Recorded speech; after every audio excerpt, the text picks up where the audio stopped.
lives and our future. The government's plans are for us to achieve net zero by 2030 and absolute zero by 2050. Net zero is a target for negating the amount of greenhouse gases, especially CO2, that are produced from human activity, to be achieved by reducing emissions and implementing methods of absorbing carbon dioxide from the atmosphere. In 2012, 125 scientists sent a letter to the United Nations stating that the climate hysteria was not supported by the scientific evidence. They were ignored, and the UN continued with their agenda of fear. Patrick Moore, CVE, founding member of Greenpeace, resigned from that organisation when climate change became an issue, because he couldn't accept it from a scientific point of view. He, amongst others, have stated that carbon dioxide is essential for all life on our planet. Many politicians and councillors who follow the green agenda and are supporting net zero have little understanding of the long-term implications of what it really means. It's become quite clear to us in the last 18 months since we've been attending council meetings that this is the case. Our government, and that includes all the main parties, want to cripple our economy for something that has an insignificant effect on the world and is something not supported by nations such as China, who have a large programme of fossil fuel-fired power stations currently being built. CO2 is what the government and all the unelected bodies such as the United Nations, the World Health Organization and the World Economic Forum are pushing on us. None of whom are elected, but funded by billionaires with pharmaceuticals to sell. And they're now claiming that CO2 could cause a climate change which would be so terrible that the man-made part of CO2 must be cut to zero, and are calling for net zero. Net zero means that no human should be producing any CO2, as that will push us into irreversible, catastrophic climate change. This is what we dispute. There are plenty of scientists and institutions who disagree with this interpretation of the data and the climate modelling it produces, and then choosing between best case or worst case scenario or whatever suits their agenda.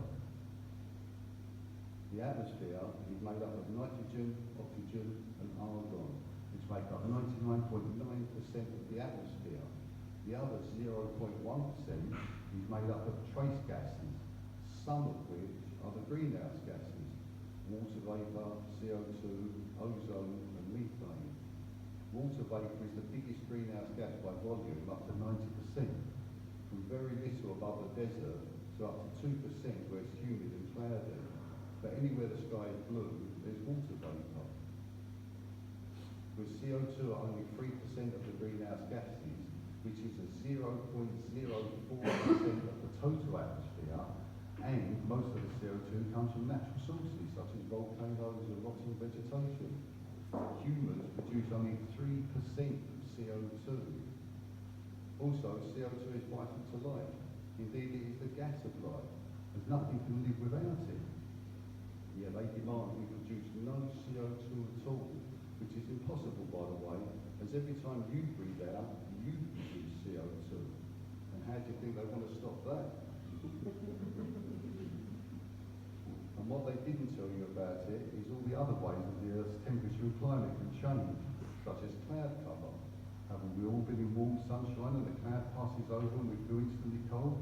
So does the Earth warm up and cool down like that. White ice and snow reflects the sun's heat, or infrared and stops us heating up. But the length of its cycles are variations in the orbits of the Earth and the Sun, all of which contribute towards global warming or not. But what has the most effect on our temperature and climate is the sun itself. You may have heard of the 11-year sunspot cycle, and we're now approaching sunspot maximum. Also, what scientists are now learning about what's called solar forcing. This is a massive subject all of its own. In fact, all of the subjects we're discussing today deserve to be researched to see the bigger picture. Unfortunately for us, most of our lives revolve around CO2. Most of the fuel we use, petrol, diesel, cooking gas, all produce CO2. As I said earlier, we and every other air-breathing creature all breathe out CO2. All of this is decided for us by our betters. this, and who are they? We believe it's an attempt to take away our rights and freedoms and make us still modern slaves to a new turbo-communism driven by billionaires who have joined up to form secret societies to undermine our democracy and enslave us. How many of you have wondered why we all keep voting for things that the government promise at every election yet never deliver? They know what we want, but keep pushing us further and further away and hide behind all those unelected bodies like the European Union, the World Health Organization, the World Economic Forum, and an uncountable number of quangos and panels and select committees and a host of other unelected bodies, all designed to allow them to not answer your questions and complaints, and to keep pushing their agendas that none of us want or thought we were voting for.